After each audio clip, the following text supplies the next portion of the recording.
Hola, estamos con Alejandro Rubio de Fisioemprendedores y, bueno, un montón de proyectos más. Hola, Alejandro. Hola, muy buenas. Buenas, muchas gracias por venirte a nuestras Nada, entrevistas. muchas gracias a vosotros por invitarme, joder, un placer. Pues nada, vamos allá. Vas a empezar trabajando tú, te tienes que presentar, no sé, cuéntanos lo que quieras, cómo te llamas, tu ámbito de actuación, si tienes clínica propia, si no, tus proyectos, lo que a ti te apetezca, nos cuentas así un poquito y luego ya vamos hablando. Perfecto. Pues yo soy Alejandro Rubio, yo actualmente soy fisio, aunque me dedico a algo que normalmente no suele ser, como tú dices, el campo de actuación más propio de los fisios, que es casi una consultoría de negocios o un asesoramiento que brindamos mi equipo y yo a potenciar otros negocios de fisioterapia. Sí que sigo vinculado todavía a la parte más clínica. Yo tengo un centro de fisioterapia que se llama Clínica Fortia, que bueno, tenemos varias sedes de la clínica y sigo ejerciendo clínica allí de vez en cuando, y voy todas las semanas, aunque no dedico toda mi jornada a ello, y a lo que sí que dedico más tiempo es a ayudar a otros profesionales a que desarrollen más su emprendimiento, tanto personas que no tienen una clínica de fisioterapia todavía y están empezando a desarrollarse en el sector del emprendimiento, que bueno, ya hablaremos, ¿no? Pero es algo donde no nos enseñan la universidad y salimos un poco a ciegas, pues tratamos de arrojar un poco de luz en ese campo, como a dueños de clínicas de fisioterapia que a lo mejor tienen unas necesidades un poquito más elevadas, pues ayudarles a que mejoren su facturación, mejoren su captación, su sistema de trabajo, que aprendan los dueños de la clínica a delegar, en fin, todas las necesidades que pueda tener un negocio. Y en eso es en lo que principalmente estoy trabajando ahora, combinando la clínica con esa mentorización y formación de fisioterapeutas emprendedores. Que no es poco. ¿También has escrito algún libro? Cuéntanos un poquito, bueno, dos, si no estoy equivocada. Publicado, a ver, cosas de ebooks y de contenido he hecho mucho. Publicado tengo uno, que es Entrenar con Dolor. También he hecho mis pinitos en la parte de docencia con pues alguna universidad y algunas escuelas de formación privada de estas que llevan toda la vida. Hablando sobre ejercicio de fuerza y dolor, que es a lo que me he venido dedicando cuando he estado más centrado en la parte clínica. Y bueno, sí, escribí Entrenar con Dolor, que es un libro que salió publicado en 2022, si no me equivoco, que la verdad que lo escribí con muchísimo cariño y que si alguien quiere echarle un vistazo, pues buscando en internet Entrenar con Dolor de Alejandro Rubio lo encontréis fácil y podéis daros un paseo por ejercicio de fuerza relacionado con neurofisiología del dolor, que la verdad que fue súper divertido escribirlo y me gustó mucho. Tiene mucho Muy cariño. bien. Pues vamos a empezar por el principio, como es costumbre, cuéntanos por qué estudiaste fisioterapia. Buah, pues respuesta un poco yo creo que disruptiva, porque no era vocacional, no, supongo que habrá muchos compañeros que empiezan por una vocación enorme, no fue mi caso. Yo sabía que quería dedicarme a algo sanitario, pero la fisioterapia no estaba entre esas opciones. Tampoco creo que aporte mucho, que yo desarrolle demasiado. ¿Cómo acabé estudiando fisioterapia? Fue casi por azar, porque dije, medicina parece que hay que estudiar mucho, y luego al final me he tirado toda la vida estudiando igual. Y fisioterapia también es como cosas de salud, pero parece que hay que estudiar un poco menos, que luego estudias lo que cada uno quiera. Bueno, acabé entrando en fisioterapia, pero como reflexión de todo esto, de que acabé haciendo fisioterapia de una forma aleatoria, azarosa y casi pues porque sí, decir que hace poco estuve leyendo un libro que es el título Hazlo también que no puedan ignorarte, que trata un poco de esto, de que realmente tú no necesitas estar en un trabajo profesional, vocacional, para sentirte realizado. Para mí la fisioterapia no era una vocación, fue una salida laboral que me parecía atractiva, pero no era el trabajo de mis sueños, tampoco sabía muy bien de qué iba. Y al final, intentando ser el mejor en lo que yo hacía cada día, encontré el sentirme satisfecho con ese trabajo y no al revés. Es decir, yo tenía un trabajo que era el que se me había planteado, una profesión, y a raíz de intentar ser el mejor o lo mejor que yo pudiera ser en esa profesión, acabé desarrollando la pasión, porque empezaba a ser cada vez mejor. Y eso me motivaba y me generaba una pasión que acabé disfrutando mucho de ese trabajo. Me encanta que digas esto porque hablando con otros compañeros tuyos que hemos entrevistado previamente, llegamos muchas veces a la conclusión de que la vocación es territorio de unos pocos, que poquísima gente nace sabiendo pronto a qué le gustaría dedicarse, pero no por eso el resto tenemos por qué ser unos desgraciados, sino todo lo contrario, que a lo mejor por el camino es como aquello también de lo importante no es hacer lo que te gusta, sino que te gusta lo que haces. Y en Compasitos me gusta mucho lo que dices tú de, bueno, yo cada día intento hacer lo mejor posible y así va creciendo mi motivación, me gusta, desde luego, si estás en un sitio que no te gusta nada o el ambiente es horrible, difícil es, pero si sabes elegir de quién te rodeas y por dónde quieres ir, y me encanta que digas eso porque es esperanzador, porque muchas veces el mensaje es derrotista en plan, oh, es que la vocación es de unos pocos, ¿eh? Y no hay necesidad a veces de tener esa supervocación para desarrollar profesionalmente, que es mucha parte importante de la vida. Me encanta eso, porque... Claro. Y que luego la vocación creo que puede variar mucho a lo largo de nuestra vida. Nuestros gustos, aquello que nos apasiona, entonces tampoco hay que obsesionarse mucho con si esto te apasiona o no, pruébalo, intenta ser lo mejor que puedas desempeñándolo y a lo mejor desarrollar la pasión o no. Yo luego resulta que sí que desarrollé cierta pasión, pero estar 8 horas al día dedicándome a la parte clínica no me llenaba. Y Claro. tuve que buscarme otras opciones. Y resulta que el sector del emprendimiento sí que me gustaba más. Y tuve que meter un poco con calzador la parte empresarial con la parte de la fisioterapia y casi inventar algo que no se estaba haciendo. Bueno, si es que ese enfoque no convencional es una de las cosas que quería hablar contigo, entonces entiendo que tú te graduaste y tu camino hasta que emprendiste como mentor, no sé, o que tomaste ese otro camino, ¿cuál fue ese recorrido? Porque eso no sería al día siguiente de graduarte, seguro. No, pero sí que fue un poco tortuoso al principio, como todo el mundo, yo creo. Todos los que salimos de la carrera empezamos un poco puteados. Yo salí de la carrera y es verdad que al ser muy proactivo, yo ya estaba currando de fisio, pero todo en B, sin contrato y cosas de estas que a veces se hacen, pues yo llevaba currando de fisio ya por lo menos un año largo. Y bueno, me surgió la oportunidad de trabajar en una clínica que funcionaba muy mal, que se arruinó y acabé yo siendo el único que quedaba allí, ni siquiera el jefe no era fisio. Bueno, una historia. Pero acabé nada más salir de la carrera por situaciones del azar y también por decir, pues yo me voy a quedar aquí, donde otros no se quedaron, pues acabé dirigiendo un negocio en el que estaba yo solo y no tenía mucha idea más que hacer los pedidos de material y hacer fisio, que tampoco era muy bueno. Y pues ahí pasé un par de años donde aprendí muchísimo en una aventura que cada vez que lo pienso digo, guau, menuda locura. Pero bueno, lo que sí que tenía muy claro es que el riesgo no era mío. Y eso me dio mucha facilidad. Creo que también fue la suerte que tuve de quedarme en un sitio donde nadie se quería quedar y donde parecía una locura quedarse, pues fue un camino de obstáculos increíble porque todo estaba mal, la metodología de trabajo era mala, los precios eran malos, donde estaba situada la clínica era mala, el jefe, el dueño del centro, que ni siquiera era fisio, era peor. Se juntaba todo lo peor para que fuera un aprendizaje detrás de otro inevitable. Aprendiste lo que no había que hacer prontito, ¿no? Aprendí lo que no quería, aprendí todas las obligaciones que había de llevar un negocio, aprendí muchas cosas de las que no quería y de las que luego cuando yo fuera jefe no tenía que hacer.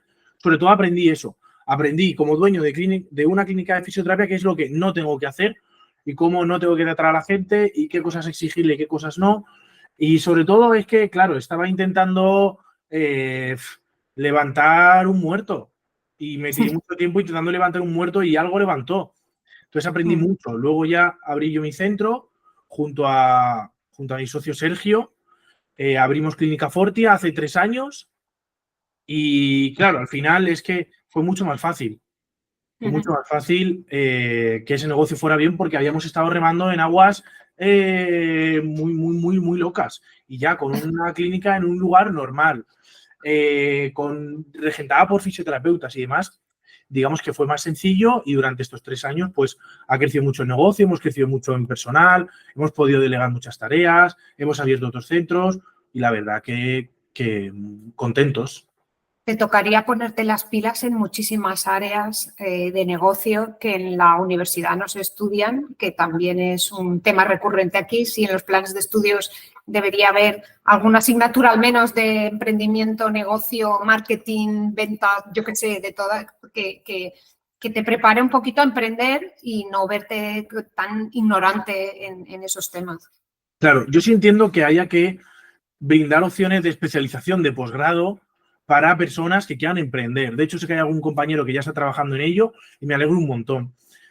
Durante el grado, a lo mejor lo que no habría que hacer es centrar tanto el grado en trabajar en la sanidad pública, porque creo que es utópico y no es real.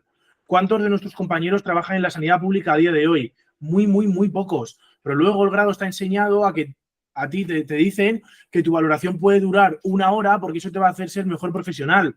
Coge tú una persona que le vas a cobrar 50 pavos, que le duele el cuello y que quiere un masajito y tírate 50 minutos valorándole, que probablemente lo que consigas es que vaya por todo el barrio hablando muy mal de ti. Entonces son pequeños detalles que están orientados a una sanidad gratuita, a una sanidad pública, donde las personas no están pagando directamente por el servicio, donde te puedes permitir cierto tipo de formas de trabajo y donde no hace falta que sepas vender, no hace falta que seas muy buen comunicador, no hace falta que sepas cuáles son las obligaciones fiscales de cualquier persona, porque viene todo un poco hecho. Entonces, da igual si tu sistema de trabajo es mejor o peor, o si tu capacidad de vender, de persuadir, de comunicar es mejor o peor, porque al final los pacientes siempre van a estar ahí. Entonces, sí, a lo mejor no tanto como introducir una parte muy densa del sector empresarial dentro del grado, porque entiendo que es difícil, pero sí que establecer un término medio y ser más realistas con la formación que damos. Sí, desde luego. Desde luego, quizá no dentro del programa del grado, sino con un posgrado o a lo mejor con formaciones que estén dentro de la universidad a través de las cátedras o a través de otros organismos y que puedan ser complementarias. ¿Y tú cómo has ido aprendiendo? Porque claro, a ti te han ido viniendo los problemas, tú no has dicho, vale, yo voy a emprender y me voy a formar para emprender. Tú empezaste a emprender heredando, entre comillas, un negocio en el que estaba todo mal y, claro, te tendrías que formar también en este sentido. Entonces, o eres el típico autodidacta o delegaste desde el minuto 1. ¿Cómo hiciste esta adaptación al nuevo negocio y al nuevo enfoque? Pues yo creo que aquí se combina algo un poco innato, que al final, pues todas las personas que se les da bien algo, tienen una parte innata en ello. Mucho contenido autodidacta. Hoy en día, y cada vez más, tienes un montón de podcasts, libros, cursos gratuitos o muy económicos. Tienes un montón de cosas. Y yo, sobre todo, busqué formación fuera de la fisioterapia. Busqué formación en ventas, en marketing, en gestión de negocios. El problema que yo he encontrado es que muchas veces esa formación estaba orientada a lo que está más de moda ahora, ¿no? Que son startups. Yo, por ejemplo, hice un MBA en gestión de negocios, pero todo está enfocado a startups, a empresas más tecnológicas, a cosas así. Y muchas veces, pues eso se queda corto a la hora de poder aplicarlo y más a una pyme tan pequeña donde el dueño es el que ofrece el servicio. Claro, tú me pones a mí el caso de Spotify, que está genial, que puedo aprender un montón de lecciones sobre cómo Spotify creció o cómo Netflix creció o un montón de startups, pero soy yo como mucho con un compañero, con 2 compañeros y yo presto el servicio, que a mí el de Spotify no me encanta. Ni Jeff Bezos me da pedidos, que son modelos de negocio muy diferentes y la aplicabilidad me resultaba muy complicada. ¿Qué es lo que sí que me ayudó? Buscar mentores de diversas áreas y eso me ayudó un montón. Yo quería crecer en redes sociales, que como tú has dicho, como hemos hablado antes, ya llevo tiempo e incluso antes casi de que estuviera de moda. Pero yo quería crecer... Es que es verdad porque sí, además estado investigándote antes y la verdad es que sí, igual que podcast, video podcast, entrevistas en YouTube, tú llevas haciéndolas pues 4 o 5 años, hace 4 o 5 años. Sí. Para que se haga una idea la gente desde cuándo, cuando aún no se llevaba, incluso prepandemia, que después de la pandemia sí que fue un boom de los podcasts, del contenido en general, pero tú ya lo hacías antes. Entonces, Sí. como tú no lo vas a decir, pues lo digo yo. Y como comentaba al final, yo quería aprender a crecer en redes sociales. Oye, ¿cómo puedo hacer que yo que ya tengo una comunidad llegue a más gente? Pues voy a buscar quién es el mejor haciendo esto. ¿Quién ha recorrido ya este camino y que tenga resultados? No que venga aquí cualquiera y me venda la moto, porque claro, luego el problema de las mentorías, la formación digital, hay mucho engaño y yo entiendo que muchas veces se nos meta a todos en el mismo saco pues por un tema de sesgos cognitivos. Es Pero difícil bueno, elegir bien un mentor, ¿eh? Porque a nosotros también nos ha pasado en ciertas áreas que hemos pensado como tú, de decir, vale, necesitamos mejorar en esta área, vamos a buscar a alguien y seleccionar a alguien con pues ficha cuesta, ¿eh? y encima si ya te vas a mentores de negocios en general, tienes decenas de miles. Elige tú cuál puede ser bueno, cuál no. Yo creo que para mí no nos queda otra que confiar en la prueba social, que es personas que, joder, pues tengan testimonios, casos de éxito, que lleven tiempo haciéndolo, que tengan... También algo que para mí es muy interesante es el tema de que tengan una comunidad en redes sociales, te va a garantizar que al final están expuestos y que si lo que ofrecen es basura, es mucho más fácil que se sepa. Porque de cierta manera están expuestos y tú en cualquier momento puedes meterte en sus comentarios, en muchas cosas. Que es verdad que todo se puede ocultar, se puede filtrar y también hay pues grandes figuras, influencers que son cuestionables sus mentorías o bueno, ¿no? Cada uno puede tener su opinión, pero son más cuestionables. Pero sí creo que el hecho de que tenga cierta autoridad y cierta exposición te puede garantizar que al menos intentará hacerlo bien, porque si no, cuanto más expuesto estés, es más fácil que salga a la luz que lo que estás haciendo no es bueno. Sí, al final son un poco los comentarios, sobre todo de los contenidos que generan estas personas, se han convertido en el nuevo boca a boca de toda la vida, porque luego hay gente que no tiene exposición en redes y que sabe muchísimo, pero sus canales de captación de clientes vienen generalmente por recomendación. O sea, todo nos lleva a lo mismo, a recomendación, casos de éxito, prueba de que estas personas... Vale, entonces combinaste formación y mentorías un poco a tu medida, ¿no? Y el learning by doing que dicen ahora muy moderno, pero vamos, es darme contra la pared cuando me viene y aprender a hacerlo mejor. Que al final probar es lo mejor que hay para aprender las cosas. Sí, sobre todo eso. Hoy en día hay mucho contenido autodidacta. La gente que quiere aprender de lo que sea, sobre todo si son habilidades transversales a la fisioterapia, hay un montón de contenido autodidacta. Hay mentores y personas que han pasado por ahí y que de verdad que invertir en ello es una buena opción y yo lo he hecho y me ha ayudado un montón. Y encima ahora están empezando a aparecer figuras, como puede ser la mía o otras personas que lo están haciendo, que cogen todos esos conocimientos y te lo dan en un nicho tan específico como la fisioterapia. Cosa que cuando yo intenté buscar ese tipo de formación no existía. Existía como mucho gestión de centros sanitarios enfocado a gestionar hospitales, emprendedores de negocios digitales o consultorías de negocios, pero nada que se adaptase a mis necesidades tan específicas de tengo una clínica de fisioterapia y me cuesta tener pacientes. O tengo las agendas llenas y no me sobra dinero a final de mes. Pues ahora sí que hay personas que nos estamos dedicando a ello y creo que es una oportunidad enorme y que acelera muchísimo el desarrollo y el aprendizaje. Sí, por suerte la profesión en general va cogiendo más entidad y entonces también más exposición y también se valora mejor a sí misma y es mejor el valor percibido que tiene la sociedad. Y entonces pues también va creciendo figuras como las que tú dices. Y que muchas veces lo que me pasa es que detecto que hay muchos fisios a los que pensarse como un negocio, no les, que incluso hay algunos que me dicen, es que a mí me sabe mal cobrar. Digo, pero a ver... ¿Cómo que te sabe mal cobrar? Eso no puede ser. Y entonces yo creo que eso poco a poco está cambiando, ¿no? A esos prejuicios con respecto a creencias más que prejuicios. Claro, yo lo veo normal, es que nos ha inculcado es que incluso antes del grado, si ya a nivel social hay una creencia muy grande de que el que vende es un mentiroso, el que vende es malo, te está engañando. Luego que si la sanidad privada es horrible, pues habrá parte que pueda ser mala y parte que pueda ser fantástica y maravillosa. En el grado, pues no, todo lo que nunca se habla nada de venta. Entonces es desconocimiento y unas creencias heredadas. Sobre todo yo me he criado en un ambiente familiar en el que no ha habido mucho dinero. Clase media, normal, padres trabajadores, donde, a ver, pues por suerte nunca hemos pasado penas, pero tampoco hemos sido, o mis padres nunca han sido personas que tuvieran mucho dinero y que tuvieran una cultura financiera de un empresario de éxito. Pues tú escuchas comentarios, pues al final, ¿no? Los que tienen rico, pues menudo no sé qué. Los que tienen dinero, no sé qué. El que vende, miente.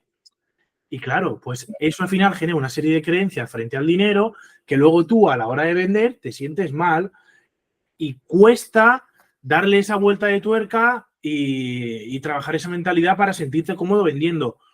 Pero vamos, yo creo que cada vez, también yo al final creo que me he peleado muchas veces contra eso, contra muchos compañeros que tienen miedo a ello y luego creo que es bastante fácil derrotar ese tipo de creencias cuando se te dan 3 o 4 argumentos que les convences rápido y Claro.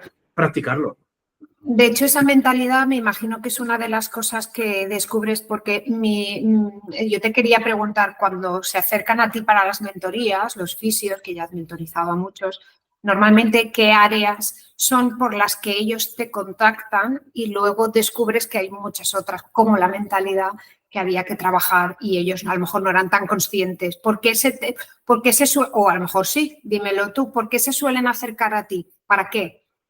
Normalmente suele ser porque estamos como colectivo y como pymes o pequeños emprendedores obsesionados con llegar a más pacientes. Claro, cuando tú estás en un río y pasan pocos peces, pues tú crees que si pasan más peces vas a coger más, pero a lo mejor estás pescando con las manos. Entonces te puedo dar 1.000.000 de peces que como cojas uno ya vas a ser un máquina. Pues es un poco parecido. Nos obsesionamos con quiero captar más pacientes y muchas veces, tanto personas que están empezando, que también hay un perfil más de estoy un poco perdido, quiero vivir mejor de esto, pero no sé qué hacer, que ahí también pues se pueden dar un montón de herramientas, pero luego desde el que tiene un box alquilado o se acaba de dar de alta autónomo o hace fisioterapia a domicilio, hasta el que tiene una clínica muy grande, la demanda suele ser necesito llegar a más personas. Pero muchas veces detrás subyacen pues, problemas como el que hemos hablado, sobre todo en personas que están en fases iniciales, que todavía no han tenido... La persona que lleva 10 años regentando una clínica ya no le tiene miedo al dinero. Rara vez. Ya está curtido. Pero el que lleva un poco, 1, 2, 3, 4 años, no salió de la carrera hace poco, pues al final todavía no ha pasado ese proceso. Y si puedes aprenderlo en 1 año o en 6 meses en lugar de en 5, pues mucho mejor. Y suele ser muchas veces un problema de miedo a vender, falta de estrategias de venta, falta de sistemas de trabajo, las tarifas que fijamos muchas veces son ridículas, no sabemos cómo darle valor a nuestro servicio de fisioterapia para que tenga un ticket un poco más alto. Al final son un montón de cosas en las que trabajamos, compañeros que no saben delegar, que no saben liderar equipos, que tienen márgenes muy bajos. Esto pasa mucho. Los márgenes en una clínica de fisioterapia son muy bajos y los calculan para cuándo van a trabajar ellos. Ahora crece el equipo, contratan a alguien y esa persona te trabaja sin darte beneficio. Pues claro, llenas 4 agendas y ganas lo mismo o menos porque tienes más gastos y más tiempo. Entonces, pues bueno, son muchos problemas, pero siempre suelen venir por quiero más pacientes, aunque luego muchas veces no es un tema de captar más pacientes. Claro, eso es lo que te decía. Seguramente ellos van con un para qué y tú dices, vale, vamos a ver qué hay detrás de lo que haces ahora, que a lo mejor cambiando la forma o lo que tú dices, los sistemas de trabajo o los servicios que das o las tarifas un poco, que no hay necesidad tampoco de subir las tarifas un 50%, que a veces es aquel, ¿cómo voy a subir yo tanto los precios? Quizá no es tanto. No, a veces es un poco, pero por lo menos que sea el mínimo para que tú, trabajando, te puedas sentir cómodo y no estés siendo una ONG. Porque llega un momento en el que pones una tarifa donde tú estás trabajando para el resto. Estás trabajando para poder pagar una nómina a este y a este. Estás trabajando para poder brindar un beneficio al paciente. Además, tú trabajas de 9 a 9 porque tienes que ver pacientes, pero luego tienes que estar pendiente que si de las facturas, que si de los pedidos, que si este paciente presenta un problema con no sé qué, que si es que además quiero estar en redes sociales, que si es que además quiero estar en Google. Estás todo el día trabajando y él es el que menos cobra. Pues no somos una ONG tampoco y no deberíamos serlo. No, claro, y además todas esas ineficiencias de las que nosotros hablamos un montón de veces, porque sí, porque es nuestro trabajo, pero no acaba de quedar claro. Entonces, ¿qué contenidos cuando a ti te llega un fisio y te dice, mira, he venido porque no gano tanto como trabajo? ¿Qué puedo hacer? ¿Qué áreas trabajáis o cuál es el procedimiento, la dinámica del trabajo contigo? Vale, pues claro, hay que diferenciar mucho en qué fase del negocio está. En el caso de una persona que, claro, a lo mejor a una persona que tiene una clínica operativa, enfocamos más trabajo de auditorías, procesos de trabajo, bueno, pues a lo mejor es un trabajo un poco más en profundidad. Una persona que está empezando, que tenemos muchos perfiles de personas que están empezando y que están construyendo algo, pues ahí lo que solemos trabajar mucho es la parte de la mentalidad. Luego ya sí que ofrecemos un montón de herramientas de captación de pacientes, fidelización, ventas, comunicación, liderazgo, un montón de áreas, ¿no? Pero la mentalidad y el aprender a abrir un poco tu mente para que no sea darte los peces, sino que aprendas tú a pescar.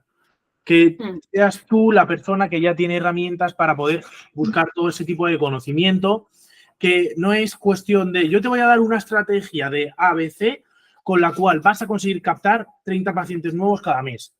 No, yo te voy a dar algunas estrategias, pero lo que aprendas es a aplicarlas, a medir una serie de datos y en base a esos datos a saber qué decisiones tomar.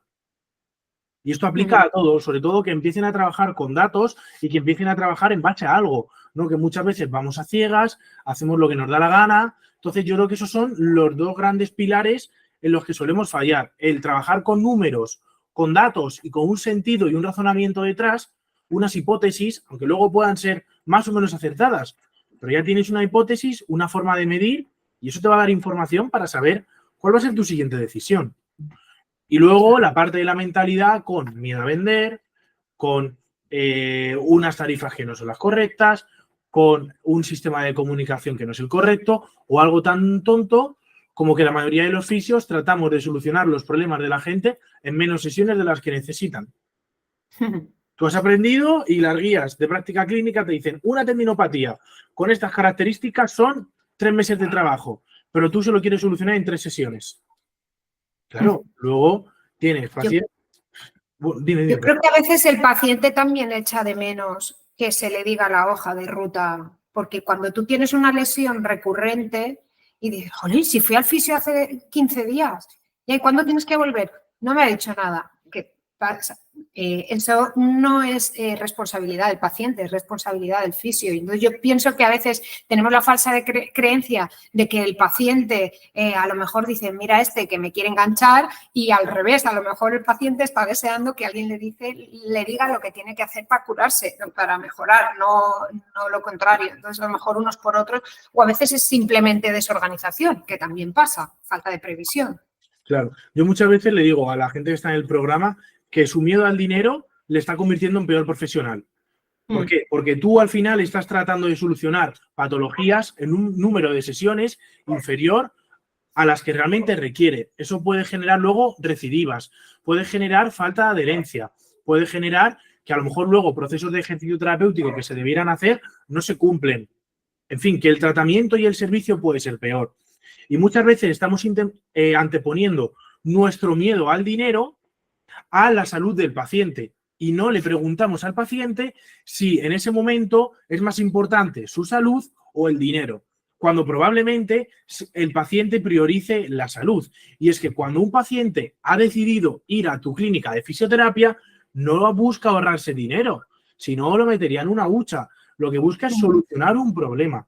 Y una vez que ha tomado la decisión, va a agradecer que tú pongas todos los medios posibles para solucionar el problema. Porque a mí me da igual, si yo me compro una cámara para poder grabar este podcast y me voy a gastar 1.000 euros, Prefiero gastarme 1.500 y que sea una buena a gastarme 1.000 euros y que encima no me valga para nada.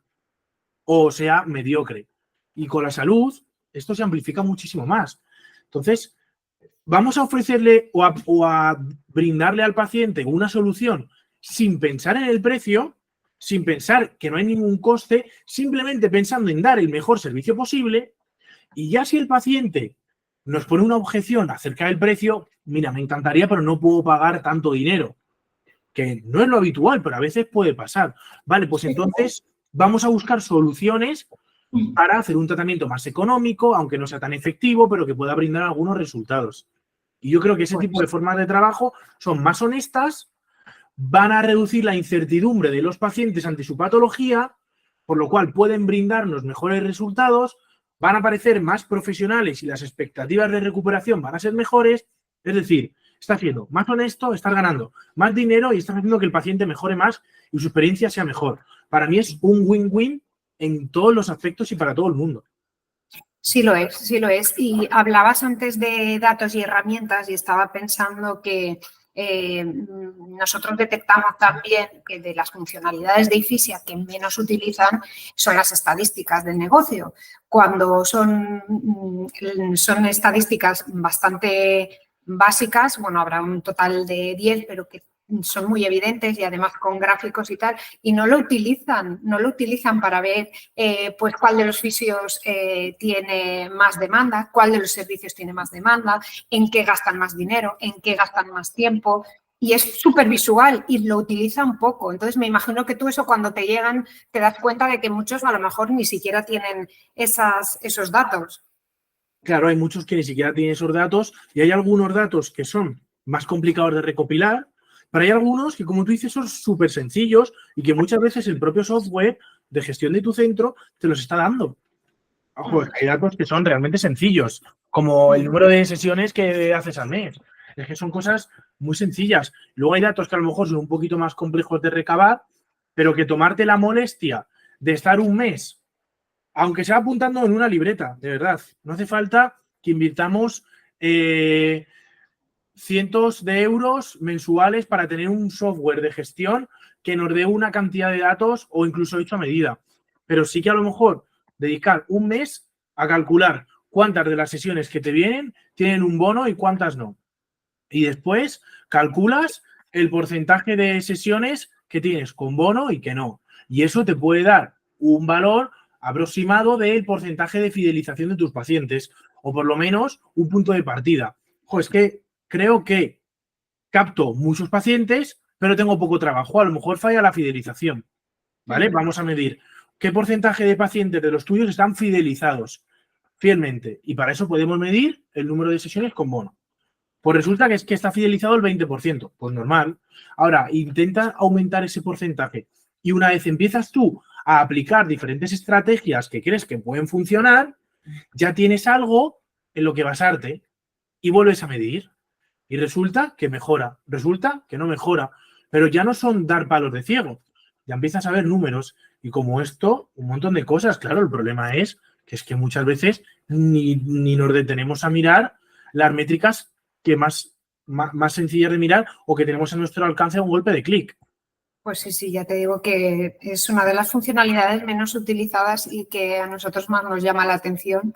Así es que nada, ahí hay trabajito que hacer.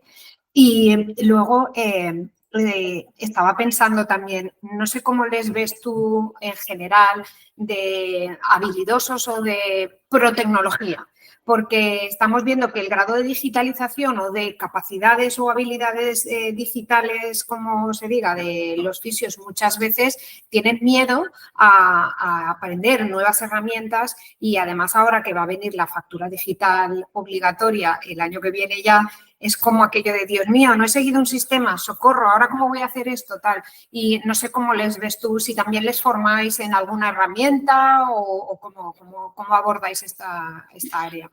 Pues yo creo que es un problema más generacional, que según las generaciones de fisioterapeutas más jóvenes, es que se han criado con un smartphone.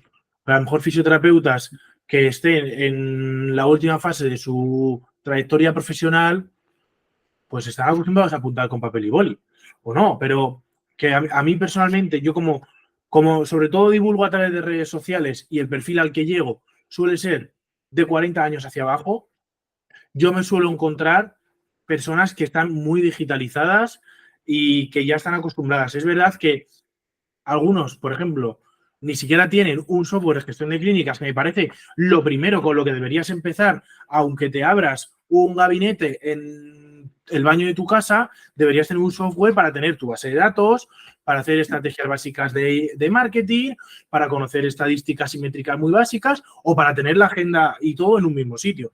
Facturación, o sea, es algo muy básico. Pero hay personas que ni siquiera tienen esto, pero aunque no tengan esto, tienen un Excel, tienen un Google Sheets, tienen un Drive, tienen este tipo de cosas. Entonces, yo no me suelo encontrar frecuentemente con ese tipo de problemas. Pero también te digo, yo creo que las personas que tienen ese tipo de problemas de que no están suficientemente digitalizados, tienen todas las herramientas del mundo y no necesitan pagarme a mí para que yo les digitalice el negocio cuando tienen soluciones como la vuestra, el kit digital, que es que es ponerse y dedicarle tiempo. O sea, no necesitas o pídele ayuda a tu hermano para que hostia, es que si hoy en día no sabes utilizar un teléfono y un ordenador, estás muy, muy obsoleto.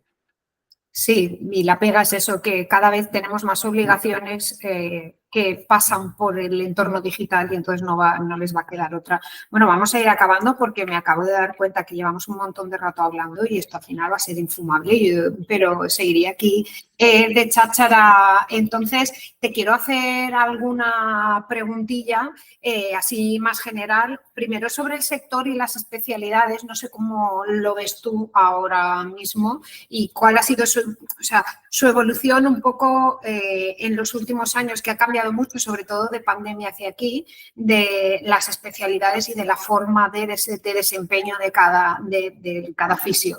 Entonces, no sé cómo lo ves tú. Por ejemplo, el otro día hablábamos que, pues todo el tema de suelo pélvico relacionado con la mujer, los 2 últimos años sobre todo, ha sido un boom y, por ejemplo, pues eso es igual que la telefisioterapia, que no existía y ahora existe, cosas así. No sé cómo ves tú el sector. Pues aquí tengo un poco una opinión dividida. En rasgos generales, que existan fisioterapias y que haya un fisioterapeuta especializado en suelo pélvico, otro especializado en fisioterapia pediátrica, otro especializado en fisioterapia neurológica, me parece fantástico y me parece además necesario.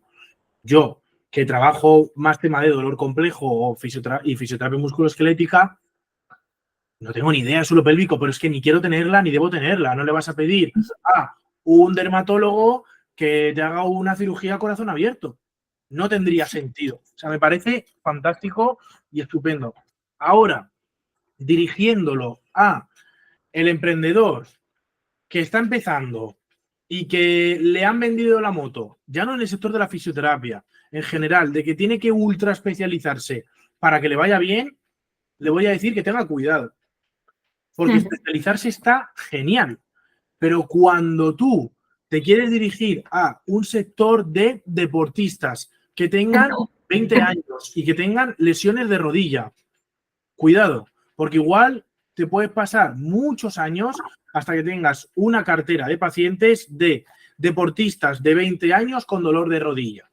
No es tan fácil hacerse una marca personal y un hueco tan potente y una autoridad en un nicho tan específico. Entonces, especializarse, genial, pero no hay que volverse locos y que no pasa nada si no te especializas. Tienes que plantearte cuáles son tus objetivos. ¿Te encanta la fisioterapia del suelo pélvico? Me parece fantástico. Conviértete en un gran o una gran fisioterapeuta del suelo pélvico y explótalo. Ahora, si no te encanta ninguna especialidad y te gusta la fisioterapia musculoesquelética, como la que puedo hacer yo utilizando invasiva, ecografía, que hay cosas chulas también, ejercicio, pero no estoy especializado en nada en concreto, no pasa nada. De hecho, también a nivel de negocio, porque yo al final me lo llevo a lo mío, se puede ganar mucho dinero sin estar especializado. Incluso es más fácil empezar a ganarlo sin estar especializado. O sí que a lo mejor después conviene que te vayas especializando en cierto tipo de cosas o que tengas compañeros y profesionales especializados para cada una de estas áreas.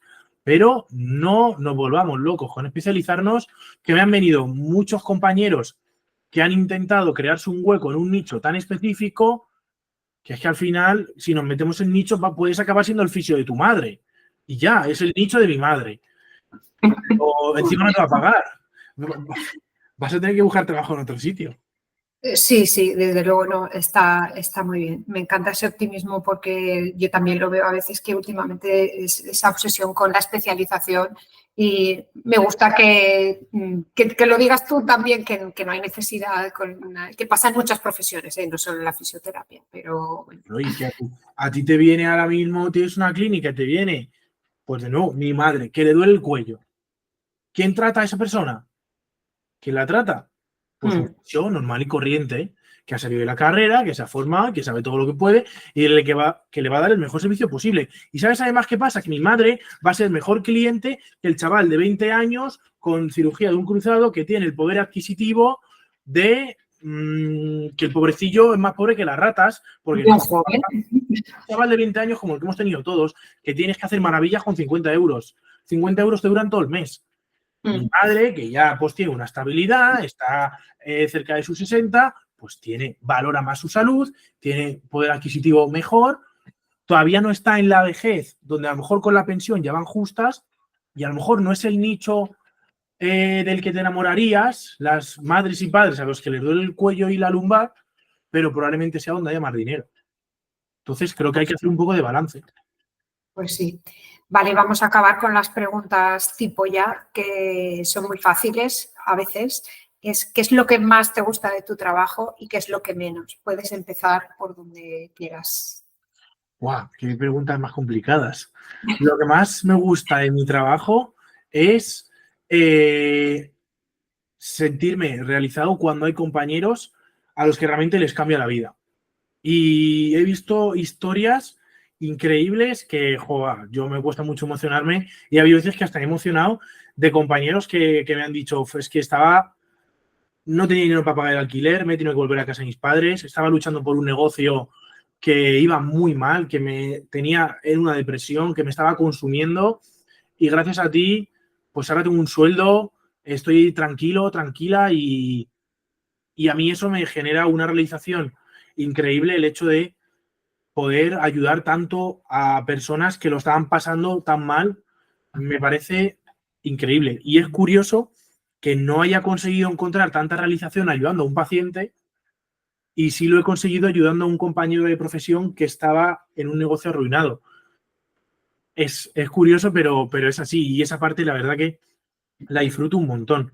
Y lo que menos, pues esto creo que ya es algo más personal, pero es el hecho de la rutina y de estar mucho tiempo haciendo lo mismo. Entonces, probablemente de aquí a 5 o a 10 años esté haciendo algo totalmente diferente y estaré en un proceso, una etapa de mi vida distinta, pero no creo que en 5 años siga haciendo lo mismo que hago ahora y vamos, me resultaría imposible pensarlo. Pero bueno, esa fase de crear proyectos nuevos, levantarlos y verlos crecer, desarrollarse y estabilizarlos, pues me parece maravilloso y lo disfruto un montón. Me alegro, me gusta que me digas eso y que no me digas la facturación, por ejemplo, que tampoco te gustará porque no le gusta a nadie, pero es más rico. Pues nada, ya hemos terminado. Muchísimas gracias. Me quedo con dos cosas, con tu optimismo y tu visión acerca de la vocación que hablábamos antes, porque es un mensaje que muchas veces es como tristón y el tuyo es con esperanza, y el otro sobre la especialización, porque es algo que también inquieta bastante a la gente y tú le has quitado mucha presión. Así es que estupendo. Muchas gracias. Nada, muchísimas gracias a vosotros por la entrevista, por haberme dado voz y por este ratito tan agradable. Chao, chao. Chao.